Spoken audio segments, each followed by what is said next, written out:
Halo Scorpio, apa kabar kalian semuanya? Semoga dalam keadaan baik-baik aja dan bahagia selalu.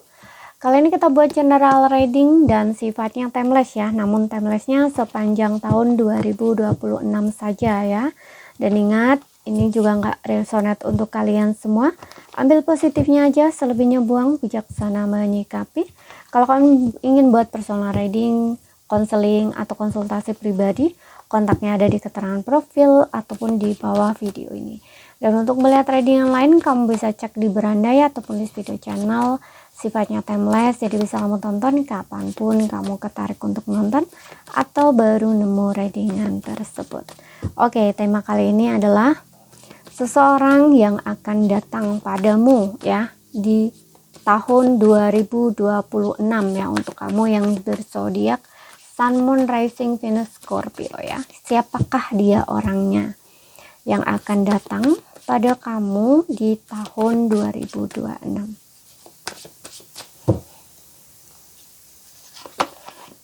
Oke, di sini ada The Hangman. Mungkin kamu ada perbedaan kota, pulau, atau negara.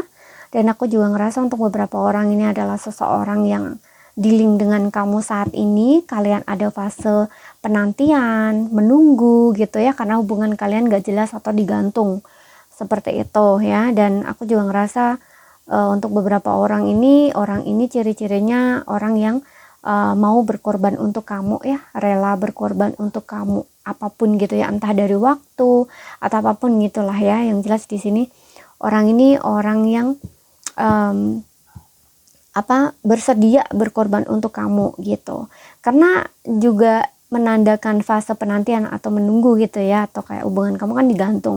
Jadi kan di situ kan ada kesabaran atau ada waktu yang dikorbanin untuk setia menunggu atau menanti kamu gitu ya, seperti itu.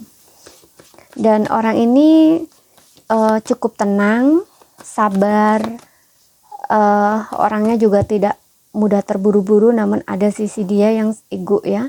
Ego, kadang-kadang dia ini nggak mau merubah perspektif ya, atau kurang berpandangan terbuka, atau mungkin karena dia memiliki satu prinsip gitu ya, yang dimana sebenarnya prinsip itu tuh tidak berlaku ya, atau tidak bisa digunakan untuk waktu itu, dalam detik itu, atau saat itu, di saat dia punya problem gitu ya.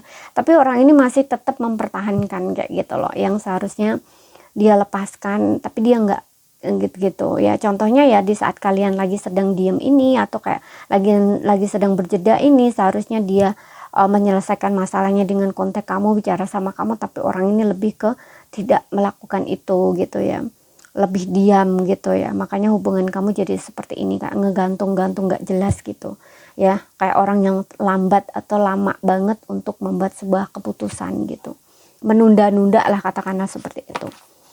Kemudian di sini ada Death ya. Untuk beberapa orang ini memang orang ini tidak ada komunikasi dengan kamu, atau bahkan hubungan kamu dengan dia sudah berakhir di sini.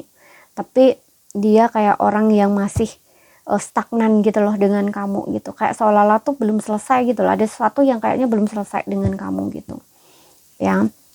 Dan Death ini untuk beberapa orang, kalau dia orang baru, dia pernah mengalami kehilangan ya, atau transformatif di dalam hidupnya dia.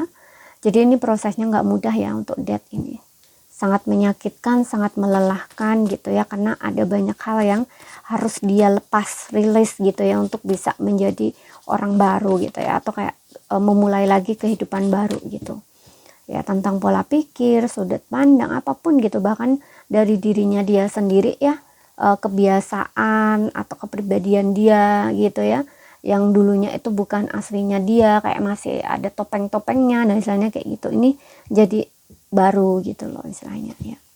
Memang orang ini kalau baru orang baru pun ya, udah ngalami perubahan dalam hidup ya, atau transformasi gitu loh, pernah kehilangan, merasa kecewa, apapun itu di sini gitu, perubahan besar dalam hidupnya dia gitu. Karena Death ini kematian gitu. Bisa juga ini pasangan yang pernah dealing dengan kamu juga ya, yang dimana orang ini sudah banyak berubah gitu, ada perubahan dalam hidupnya dia gitu ya. Jadi kalaupun orang ini kembali sama kamu, dia tidak seperti orang yang lama gitu loh ya. Mungkin sama orangnya ya, sama orang yang kamu kenal dulu, tapi lain-lainnya tuh udah beda ya. Udah dia jadi versi terbaru atau versi terbaiknya dia gitu loh. Ya dia bukan orang yang lama lagi gitu, seperti itu. Di sini ada the lovers ya, betul, untuk beberapa orang ini orang lama. Orang yang memiliki koneksi jiwa dengan kamu, batin, cinta yang kuat di sini. Bisa soulmate, bisa twin flame di sini ya, bener-bener koneksinya tuh secara soul gitu, dan pertemuan kamu itu memang sudah ditakdirkannya, kayak sudah diatur gitu loh oleh semesta gitu ya. Makanya tadi aku bilang bisa soulmate, bisa twin flame kayak gitu ya. Dan kalian akan bertemu lagi gitu. Kalau orang baru ya ini adalah seseorang yang akan ya kalian ini sama-sama saling mencintai, saling menyayangi gitu. Dan pertemuan kalian memang ditakdirkan gitu ya. Seperti itu. Bukan sesuatu hal yang bisa disangkal gitu ya, kayak bisa ditolak gitu, nggak bisa ya. Kehadiran orang ini memang sepertinya sudah menjadi takdirnya kamu gitu. Lovers ya, ini kayak semacam tarikan batin gitu loh ya. Jadi kayak dua orang yang saling menemukan, istilahnya tuh kayak gitu ya, koneksi jiwa di sini gitu. Jadi kayak soul kalian yang mengenali satu sama lain.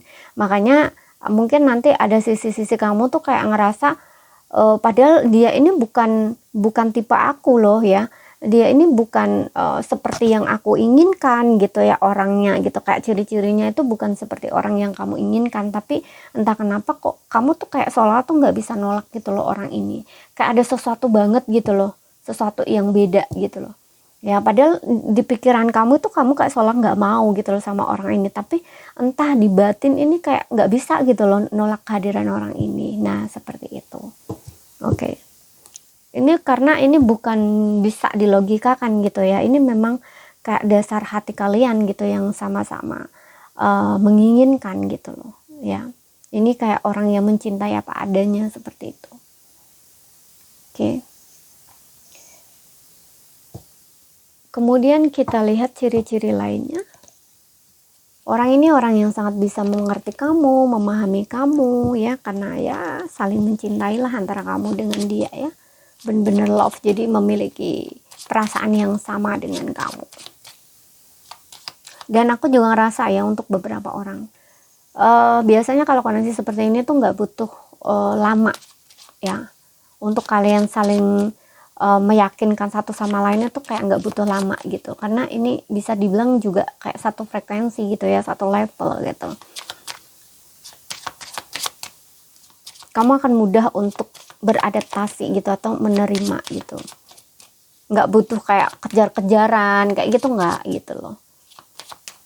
Karena biasanya ya kalau udah di level lovers ini memang kalian tuh seolah-olah tuh bisa ngerti satu sama lain gitu, atau percaya satu sama lain kayak gitu. Oke, untuk zodiak dia ya, di Sun, Moon, Rising, and Venus-nya di sini ada Leo, ada Pisces, kemudian ada Gemini ya. Ada Leo, Pisces, Gemini, dan untuk ciri lainnya orang ini sangat pemberani, murah hati, percaya diri, sangat berkarismatik. Kemudian orangnya juga lembut hati, intuitif, agak sedikit misterius ya. Aku lihat di sini juga ada Gemini, Scorpio ya. Ya Gemini paling kenceng ini Gemini dengan Pisces. Oke. Orangnya berjiwa sosial, terbuka.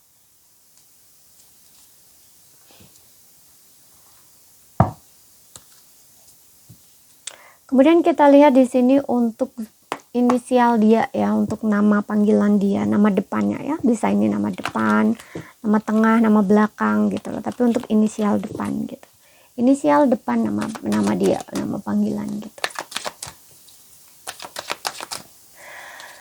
Dan ini nggak harus nama asli dia ya, kadang-kadang nama panggilan itu kan bisa pakai nama lain ya gitu.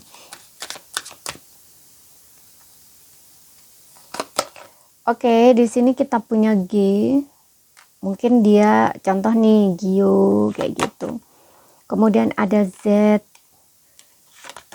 Kemudian di sini ada F. Oke, kita ambil aja ini ya. X ya, ada yang mantan di sini. Orang yang lama hubungannya berakhir dengan kamu atau nggak komunikasi dengan kamu. R di sini ya. G, Z, F, X, R ya. Ingat ya, ambil yang resonate aja, sesuaikan aja dengan situasi dan kondisi kalian masing-masing nanti. Dan kalau ada salah kata, ada kurang lebihnya, mohon maaf ya. Ada yang belum kamu pahami, ambil poin pentingnya aja yang bisa kamu pahami. Sekian dulu, terima kasih, sampai jumpa.